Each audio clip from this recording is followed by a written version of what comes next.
$0.99 हर unit के बिकने में हमें पे करना है। अगर तो हमारी माहाना जो सेलिंग है वो 40 यूनिट से कम है, तब तो हमें सूट करता है इंडिविजुअल अकाउंट टाइप। लेकिन हमने कहा हमारा तो गोल ही इंशाल्लाह ये है कि एक दिन में हमारे 40 से इससे ज़्यादा यूनिट बिकें, तो कभी भी हमें इंडिविजुअल अकाउंट टाइप इस सूरत हाल में सूट नहीं करता। अगर आप कोई बल्कि प्रोडक्ट बेच रहे हैं तो बड़े साइज़ की प्रोडक्ट है, लाइक बेड। अब बेड महीने के 4-5 भी बिक गए, आपको कितनी फीस देनी पड़ेगी इंडिविजुअल अकाउंट टाइप में? $0.99 ऑब्वियसली आपने पे करना है। लेकिन अगर आपका प्रोफेशनल अकाउंट टाइप होगा तो ऑब्वियसली आपने वो फिक्स अमाउंट $40 पे करना है। सो इस तरह की बल्कि products, do you think her customer की ज़रूरत है? बिल्कुल भी नहीं। ज़्यादातर प्रोडक्ट्स रोज़मर्रा की ज़रूरियात ज़िंदगी वाली बिकती हैं, तो हमें भी वही वाली प्रोडक्ट्स बेचनी चाहिए जो आप देखें मार्केट में सबसे ज़्यादा दुकानें आपके करीब भी जनरल स्टोर खुलते हैं, बेकरीज खुलती हैं, इस तरह की प्रोडक्ट, किचन आइटम्स जहाँ से मिलती हैं। हमें भी इस तरह की प्रोडक्ट टाइप को बेचना है, और उस नज़रिए से अगर हम लोग अंडरस्टैंड करें तो हमें क्या सूट कर रहा है, इंडिविजुअल या प्रोफेशनल? प्रोफेशनल।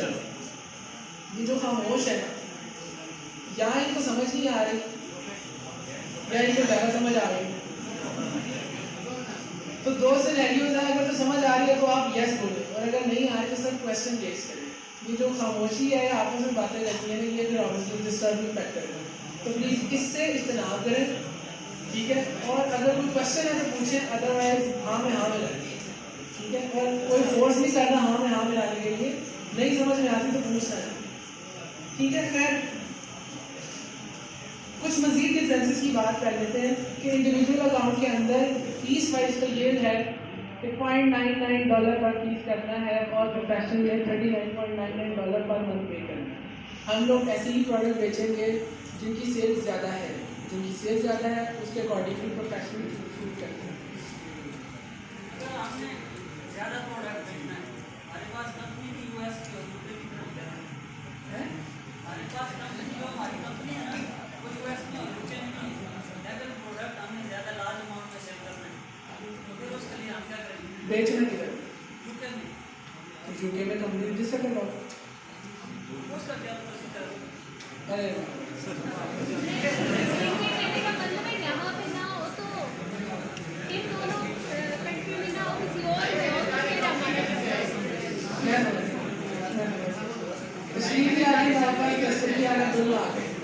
बेसिकली यहाँ किस तरह से है हमने अभी डिस्कस किया। प्रोफेशनल अकाउंट के अंदर आपको क्या रजिस्टर करवाना पड़ेगा? कंपनी। और कंपनी कहाँ रजिस्टर होनी चाहिए? Company must be registered in the same country where we want to sell. सही है? क्या नाम है आपका? अकील अगर नहीं है तो फिर नहीं हो सकता, और अगर करना ही यूके में है तो फिर यूके में कंपनी रजिस्टर करवानी ही पड़ेगी, बिकॉज एक पॉलिसी है ना, टर्म है, कंडीशन है कि आप यूके में कारोबार करना चाह रहे हैं तो यूएस में कंपनी नहीं रजिस्टर करवाएंगे, आप यूके में करवाएंगे। हाँ, नेशनलिटी, यही चीज़ तो हमने मेरी जान डिस्कस की शुरू में कि आपका दौर डिजिटल हो गया है, दुनिया इतनी आगे चली गई है कि आपके पास अगर यूके का वीज़ा नहीं है, यूके कभी गए नहीं, यूके कोई जानने वाला नहीं, इवन देन आप अमेज़ॉन के थ्रू यूके में कारोबार कर सकते हैं, और यहीं से बैठकर यूके के अंदर कंपनी भी रजिस्टर हो जाती है। उस कंपनी को कहते हैं वर्चुअल कंपनी, ठीक है? वो कंपनी वर्चुअल डिटेल्स की बेस पर रजिस्टर हो जाती है, दुनिया की एडवांस हो जाएगी। बट आपने सवाल में ये भी कहा था कि कैसे करेंगे, तो कंपनी रजिस्ट्रेशन कभी भी एक अमेज़ॉन एक्सपर्ट का काम नहीं है। कंपनी रजिस्ट्रेशन लॉयर का, अटर्नी का, अकाउंटेंट का काम है। सो आपने कभी इन लीगैलिटीज़ में नहीं पढ़ना। क्यों? क्योंकि हमने कोई लॉ तो नहीं पढ़ा हुआ, हम अमेज़ॉन सीख रहे हैं कि अमेज़ॉन पर कारोबार कैसे होता है। अमेज़ॉन पर कारोबार रजिस्टर करने के लिए जो रिक्वायरमेंट्स हमारे एंड पे बनती हैं वो हम करेंगे, और जो नहीं बनती वो हम क्लाइंट को कहेंगे भाई आप इसको अरेंज करें कहीं से भी, ठीक है? अब वो कंपनी रजिस्ट्रेशन सर्विस प्रोवाइडर इतने बेशुमार आपको मिल जाएंगे, सिर्फ गूगल करें company registration service providers in UK, company registration service providers in US, कहीं पर भी आपको कोई भी चीज़ की सर्विस चाहिए आप गूगल करें, बेशुमार आपको मिल जाएगी। क्वेश्चन क्लियर हुआ आपका? कि कंफ्यूजन है? Okay done. कोई ज़बरदस्ती वाली बात नहीं, अगर नहीं क्लियर हुआ तो बताना है आपको। ओके सो पहला डिफरेंस ऑब्वियसली ये हो गया। दूसरा, ज़रा इस चीज़ को समझने के अमेज़ॉन के ऊपर जो आप कारोबार करते हैं ना, अमेज़ॉन ज़्यादा कंफर्टेबल फील करता है प्रोफेशनल सर्विस के साथ। कैसे? अगर आप या मैं किसी से सर्विसेज लेना चाहें तो हम किसी इंडिविजुअल से सर्विस लेने पर ज़्यादा कंफर्टेबल होते हैं या किसी कंपनी से? कंपनी से, क्योंकि खाम में हमारा ट्रस्ट लेवल ज़्यादा होता है कि यार अगर फ्रॉड हो रहा तो इसका कुछ सीन हुआ, हम लोग कंपनी का को पता लगवा लेंगे, पकड़े जाएंगे, ये कुछ सीन ऑब्वियसली। तो हमारा ट्रस्ट ऑब्वियसली इंडिविजुअल की बजाय कंपनी में ज़्यादा होता है। सेम इज़ द केस है। आप पाकिस्तान से बैठकर यूएस के अंदर अमेज़ॉन पर बिजनेस करने लगे, अकाउंट टाइप इंडिविजुअल चूज़ की, तो आपकी रजिस्ट्रेशन वहाँ पर है? नो। आप डिटेल्स कहाँ की दे रहे थे? पाकिस्तान की। लेकिन अगर आप यहाँ से बैठ के वहाँ पे बिजनेस करते हैं, अकाउंट टाइप प्रोफेशनल चूज करते हैं, तो आपको वहाँ कंपनी रजिस्टर करवानी पड़ती है। जब वहाँ कंपनी रजिस्टर करवा दी तो आपका खाता गवर्नमेंट में खुल गया। कल को गवर्नमेंट आपको कहे कि आपने किस शख्स को अलाउ किया ये कारोबार करेगा, आपको नहीं पता इसका ताल्लुक अलग तंजीम से। एग्जाम्पल दे रहा हूँ, तो अमेज़ॉन क्या करेगा? इसकी कंपनी रजिस्टर हुई है यहाँ पे, और वो रजिस्टर किसने की है? किसी सरकारी इदारे ने। आप पहले उसको पकड़ेंगे। जब सरकारी इदारे ने कंपनी रजिस्टर करती है तो हमने तो उसके बाद उसको अलाउ करना है, हमारा तो उसमें लेना देना नहीं। सो अमेज़ॉन अपने आप को सिक्योर करने के लिए ये कहता है कि आप अगर इस कंट्री में बिजनेस करना चाहते हैं तो यहाँ कंपनी रजिस्टर करवाएंगे। जब आप वहाँ कंपनी रजिस्टर करवाएंगे, आपका वहाँ खाता खुल जाएगा, आपकी वहाँ आइडेंटिटी, जिसको लीगल आइडेंटिटी बोलते हैं, वो बन जाएगी। फिर आप उस लीगल आइडेंटिटी की बेस पर अमेज़ॉन के तमाम फीचर्स का फ़ायदा उठा सकते हैं। तो इसी तरह अमेज़ॉन के ज़्यादातर फीचर्स और प्रोग्राम्स जो आते हैं वो इंडिविजुअल सेलर्स के लिए नहीं होते, बल्कि प्रोफेशनल सेलर्स के लिए होते हैं।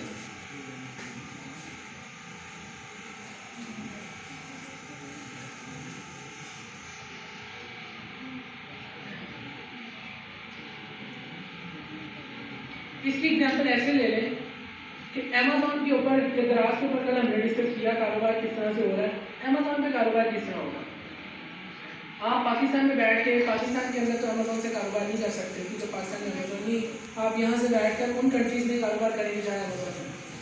अब एग्जांपल ले लें कि आप अमेरिका यानी यूएस के अंदर अमेज़ॉन पर बिजनेस करना चाहते हैं, वहाँ से ऑर्डर आ गया, मैनेज कैसे करेंगे? क्या यहाँ से भिजवाया करेंगे? नो। हम लोग क्या करते हैं? हम पाकिस्तान से या चाइना से माल बनवाते हैं। अमेज़ॉन में जिन कंट्रीज़ के अंदर अमेज़ॉन है उनमें से ज़्यादातर कंट्रीज़ में अमेज़ॉन ने अपने वेयर हाउसेज बनाए हैं। तो अमेज़ॉन कहता है आप अपना स्टॉक एक ही मरतबा मेरे वेयर हाउस में भेज दें। इस कंट्री में कहीं से भी ऑर्डर आया, इस कंट्री में से कहीं से भी ऑर्डर आया, तो आपके बिहाफ पर आपके कस्टमर को टाइमली पिक पैक शिप की जो जिम्मेदारी है, रिस्पॉन्सिबिलिटी है, वो मेरे को, वो मैं उसको कर दूँगा। यानी मैंने चाइना से एक प्रोडक्ट बनवाई और उसके मैंने 5000 पीस अमेज़ॉन के वेयर हाउस भिजवा दिए अमेरिका में। अब जब कभी भी अमेरिका में से कहीं से भी ऑर्डर आ रहा है, अमेज़ॉन खुद ही 5000 पीसेस में से यूनिट निकालता पिक पैक शिप कस्टमर को। मैं सो रहा हूँ, जाग रहा हूँ, एक ऑर्डर आ रहा है, 1000 ऑर्डर आ रहे हैं, मुझे फिक्र ही कोई नहीं। मैं कई दफ़ा ऐसी जगह ट्रैवल कर रहा हूँ जहाँ सिग्नल ही नहीं है, लेकिन मुझे ये परेशानी नहीं है क्योंकि मैंने कोई ऑनलाइन प्रोसेस नहीं करना ऑर्डर फुलफिलमेंट के लिए। मेरे भी हाथ पे ये सारी रिस्पॉन्सिबिलिटी किसकी है? अमेज़ॉन। इस टर्मिनोलॉजी को या इस प्रोसेस को अमेज़ॉन ने जो नाम दिया है वो है FBA, फुलफिलमेंट बाय अमेज़ॉन। क्या है? Fulfilment by Amazon, FBA। ठीक है, FBA के अंदर टाइमली प्रोडक्ट डिलीवरी की रिस्पॉन्सिबिलिटी किस पे है? अमेज़ॉन पे। व्हाट इफ कस्टमर रिटर्न करता है तो रिस्पॉन्सिबिलिटी किस पे है? अमेज़ॉन पे। अब अगर कस्टमर को वो टाइमली डिलीवर नहीं कर पाता और वो नेगेटिव रिव्यू देता है, अमेज़ॉन उस रिव्यू को भी खत्म कर देता है क्योंकि रिस्पॉन्सिबिलिटी अमेज़ॉन की है। दूसरा, अगर आप चाहते हैं कि जी मैं यूएस का नेशनल हूँ, मेरा वहाँ पे वेयर हाउस है, मुझे अमेज़ॉन की सर्विस की ज़रूरत नहीं है, मैं खुद ही कस्टमर को टाइमली पिक पैक शिप कर दूँगा ऑर्डर्स, तो इसके लिए आप FBA की बजाय FBM चूज़ करते हैं, which is fulfilment bye merchant. Merchant मतलब सेलर। इस केस में अगर ऑर्डर आएगा तो कस्टमर को टाइमली प्रोडक्ट डिलीवर करने की रिस्पॉन्सिबिलिटी मर्चेंट यानी सेलर की होगी। अगर कस्टमर कंप्लेन करता है तो अमेज़ॉन उसको माफ़ नहीं करेगा, सही है। इसी तरह अगर रिटर्न आता तो कौन मैनेज करेगा? सेलर। FBM है। तो अब जरा सोचिए दोनों में से बेहतर कौन है? FBA। इसका सबसे ज़्यादा फायदा हमें तब समझ आया था जब कोविड चल रहा था, कोरोना चल रहा था, लॉकडाउन था, डिलीवरी डिले हो रही थी। अब वो तमाम लोग जिन्होंने FBA किया हुआ था उनकी टाइमली ऑर्डर डिलीवरी की रिस्पॉन्सिबिलिटी अमेजोन पे थी। कस्टमर अगर नेगेटिव रिव्यू देता भी था ना, मुझे प्रोडक्ट लेट मिली है, अमेजोन उस रिव्यू को रिमूव कर देता क्योंकि रिस्पॉन्सिबिलिटी उस पर थी। और वो तमाम सेलर्स जो FBM कर रहे थे वो बेचारे पछता रहे थे, ऑर्डर आया है बजाय इसके खुश हो, वो परेशान है कि यार टाइमली डिलीवर कैसे करें इस चीज़ की इशू। तो FBA के ऑब्वियसली आपको फ़ायदे हैं। अगर आप खुद से ऑर्डर मैनेज करेंगे तो तब भी आपको किसी ना किसी वेयर हाउस से सर्विस लेनी पड़ेगी, अपना स्टॉक रखवाना पड़ेगा। ऑर्डर डिलीवरी के लिए आपको थर्ड पार्टी लॉजिस्टिक सर्विसेज चाहिए होगी, ये सर्विसेज भी आपने पे करके ही लेनी है। व्हाट इफ ये पे करने पर भी रिस्पॉन्सिबिलिटी आपके ऊपर है, ठीक है। दूसरी तरफ आप पे कर रहे हैं लेकिन रिस्पॉन्सिबिलिटी अमेजोन के ऊपर है। सो अगेन हमें सूट क्या कर रहा है, FBA। सो चाहे आप वहाँ के नेशनल हैं, इवन देन लोग ये प्रेफर करते हैं कि हम FBA करें। सो हमने ये चीज़ एक्सपीरियंस की है अल्हम्दुलिल्लाह। बहुत ज़्यादा ऐसे क्लाइंट्स जो कि वहीं के नेशनल हैं, वहीं पे रहते हैं, अपने वेयर हाउसेज हैं, इवन उनके लिए भी वो प्रेफर क्या कर रहे हैं कि FBA कर लिया जाए। हाँ, कल को इतना बड़ा हमारा स्टोर हो जाए, इतना हमारी इतनी ज़्यादा सेल हो जाए कि हमें अब उस तरह से ज़रूरत नहीं है, तब सूरत हाल में वो लोग FBA भी कर देते हैं। लेकिन इनिशियली क्या एक अच्छे लेवल के बिजनेस का FBA डेफिनेटली बहुत बेहतर ऑप्शन है, ठीक है। सो हमें FBA करना है, ये ज़्यादा बेहतर है। पर FBA के लिए हमें अमेजोन के वेयर हाउस तक स्टॉक भेजना है, ऐसे ही है। अब अगर आप इंडिविजुअल अकाउंट टाइप चूज़ करते हैं तो अमेजोन अपने वेयर हाउस में जो हमें स्पेस एलोकेट करता है वो बहुत थोड़ी होती है, यानी इट्स अराउंड 10 क्यूबिक फीट से 50 क्यूबिक फीट तक है, बहुत थोड़ी स्पेस है, तो बहुत थोड़ी यूनिट्स आप ले सकते हैं। लेकिन अगर आपका प्रोफेशनल अकाउंट टाइप है और आप FBA में इन्वेंट्री भेजते हैं तो अमेजोन अपने वेयर हाउस में आपको ठीक ठाक स्पेस एलोकेट करता है।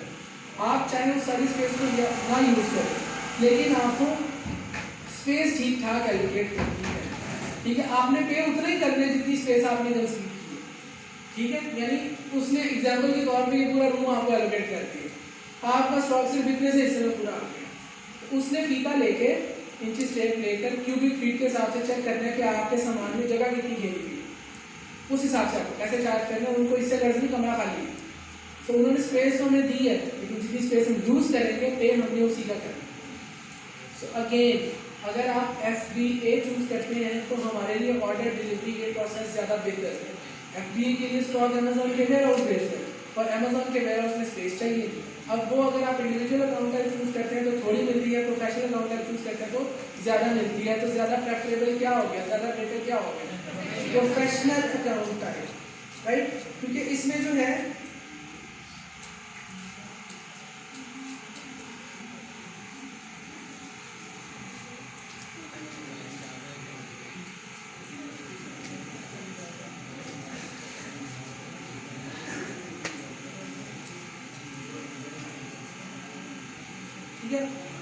One can get more space in Amazon's warehouse। Obviously आपको Amazon के वेयर हाउस में ज़्यादा स्पेस एलोकेट की जा सकती है। अगेन ये भी प्रोफेशनल सर्विस की है। सो ज़रा गौर करें, इंडिविजुअल वाली साइट पर सिर्फ एक ही चीज़ है, फीस, कि हर यूनिट के बिकने पर $9 आपको पे करना पड़ेगा। रेस्ट ऑफ दी ऑप्शंस और obviously with the professional service. Professional वालों के लिए बहुत सारी ऑप्शन हैं, ठीक है। प्रोफेशनल वालों के लिए एक तो फीस में छूट है, एक फिक्स अमाउंट देके आप जान छुड़ा लें। उसके अलावा फीचर्स एंड प्रोग्राम्स अमेजोन के आते हैं, वो भी प्रोफेशनल सर्विस के लिए ज़्यादा होते हैं। इसी तरह से आप अमेजोन के वेयर हाउस में स्पेस जो है वो भी ज़्यादा मिलती है अगर आपने प्रोफेशनल अकाउंट टाइप चूज़ किया। इसके अलावा ई-कॉमर्स के अंदर आपने तो बड़े होकर तो बातें लगा ली अपनी प्रोडक्ट के बारे में, मेरी प्रोडक्ट बड़ी अच्छी है, लोग ले लें। आप किस तरह से लोगों को अपनी शॉप दिखाते हैं, through images and through content, text, ठीक है। टेक्स्ट लिखा होता है और इमेजेस लगी होती है। अब अगर मैं आपसे सवाल पूछूं कि एक तरफ टेक्स्ट लिखा हुआ है और एक तरफ इमेजेस हैं, ज़्यादातर अट्रैक्शन किसमें होती है, इमेजेस। ऑब्वियसली आपका फोकस एकदम इमेजेस की तरफ जाता है। अगर एक तरफ इमेजेस हैं और दूसरी तरफ वीडियोस, तो वीडियोस। अब अमेजोन के ऊपर एक फीचर है ब्रांड रजिस्ट्री। ब्रांड रजिस्ट्री का फीचर सिर्फ प्रोफेशनल सेलर्स के लिए। उसका फ़ायदा ये है कि अगर आपका ब्रांड रजिस्टर है अमेजोन पर, तो आप जहाँ पर आपके कंपैटिटर टैक्स दिखा रहे हैं, आप वहाँ टेक्स्ट के साथ इमेजेस दिखा सकते हैं, और जहाँ वो इमेजेस दिखा रहे हैं आप वहाँ इमेजेस के साथ वीडियो दिखा सकते हैं। तो हमें अपने कंपैटिटर के मुकाबले में कंपैटिटिव एज मिल गया कि हम अपने कस्टमर को ज़्यादा अट्रैक्ट कर पा रहे हैं। तो ये फीचर भी किसके लिए है? प्रोफेशनल सेलर के लिए, इंडिविजुअल सेलर के लिए नहीं है। सो अमेज़ॉन ने अलाउ ज़रूर किया है कि आप इंडिविजुअल अकाउंट टाइप चूज करके कारोबार कर सकते हैं, लेकिन मैंने कहा थोड़ा सा भी अच्छे लेवल का कारोबार अगर आपने करना है तो आपके लिए बेस्ट सूटेबल क्या ऑप्शन है? Professional account type. ठीक हो गया? सो इसलिए प्रोफेशनल अकाउंट टाइप चूज करते हैं। इन दोनों के अंदर रिक्वायरमेंट्स क्या है, जरा इस पर बात कर लेते हैं। किसी को इस चीज़ में कोई प्रॉब्लम है नहीं तो प्लीज़ आप लोग पूछिए।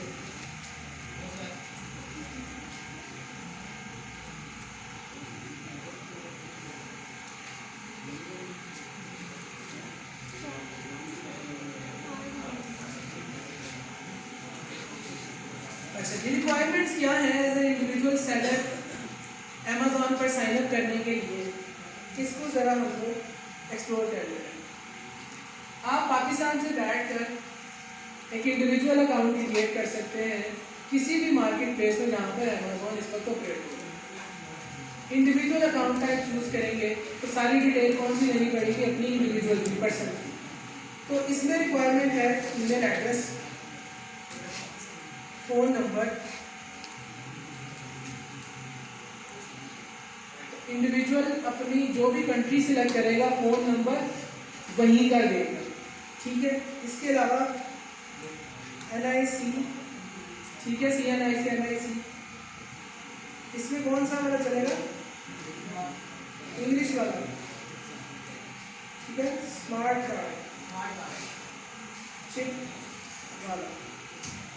तो आपकी आसानी के लिए मैंने लिख दिया है कि ID कार्ड कौन सा चलता है? इंग्लिश वाला, चिप वाला। स्मार्ट कार्ड जो है उर्दू वाला सिंपल नहीं चलता है, मतलब दराज पे चल जाता है लेकिन अमेज़ॉन में नहीं चलता, बिकॉज अमेज़ॉन एक इंटरनेशनल ई-कॉमर्स प्लेटफॉर्म है।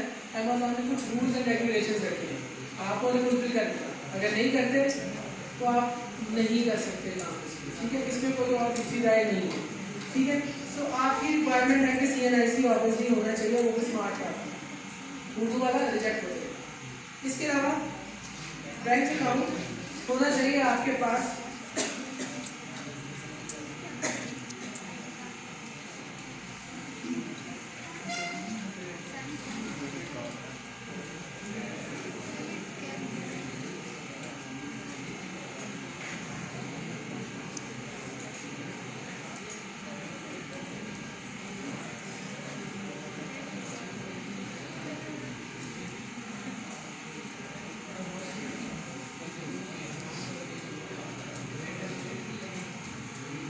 बैंक अकाउंट, डेबिट कार्ड या क्रेडिट कार्ड आपका बना होना चाहिए अंडर सेम नेम जो आपके ID कार्ड पर लिखा हो।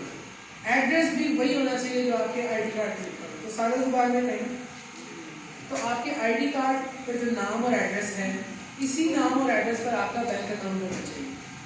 अगर आपका ID कार्ड पर नाम कुछ और लिखा है, स्पेलिंग कुछ और है, बैंक अकाउंट पे अकाउंट टाइटल के नाम स्पेलिंग और है, अमेज़ॉन उसको रिजेक्ट कर देगा।